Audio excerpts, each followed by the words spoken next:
যখন দেখি কেউ নবীর পক্ষে কথা বলে, সে যে কোনো অঙ্গনের হোক না কেন, ওই কথাটাকে আমরা হৃদয়ে ধারণ করে ফেলি। যেমন সংসদে যখন হানজালা, উনি কমই ঘরানার হতে পারে, হানজালা যখন ওই সংসদে দাঁড়িয়ে বলছে যে রাসূলুল্লাহর বিরুদ্ধে যারা কথা বলবে, আল্লাহর হাবিব সাল্লাল্লাহু আলাইহি সাল্লামের বিরুদ্ধে যে কথা বলবে, তার বিরুদ্ধে সর্বোচ্চ আইন প্রণয়ন করতে হবে, আমাদের বুকটা ভরে গেছে।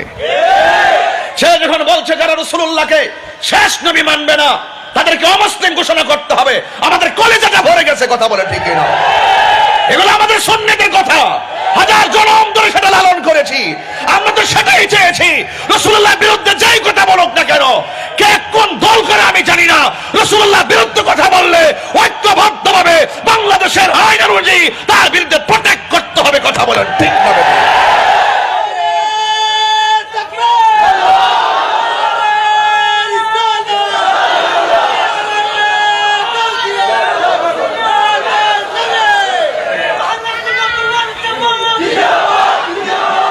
আমার ভাইয়েরা,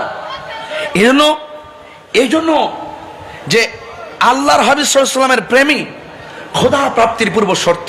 যিনি আমার জান, আন-নাবিয়্যু আওলা বিল মুমিনিনা মিন আনফুসিহিম, যিনি আমাদের জানের চাইতেও আরো নিকটে।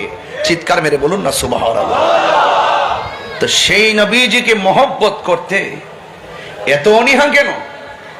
রাসূলুল্লাহর বিরুদ্ধে কথা বললে গায়ে লাগে না? যদি গায়ে না লাগে, তার মানে বুঝতে হবে আপনার ঈমান মরা। ঈমান কি? যার ঈমান মরা, তার আমলও মরা।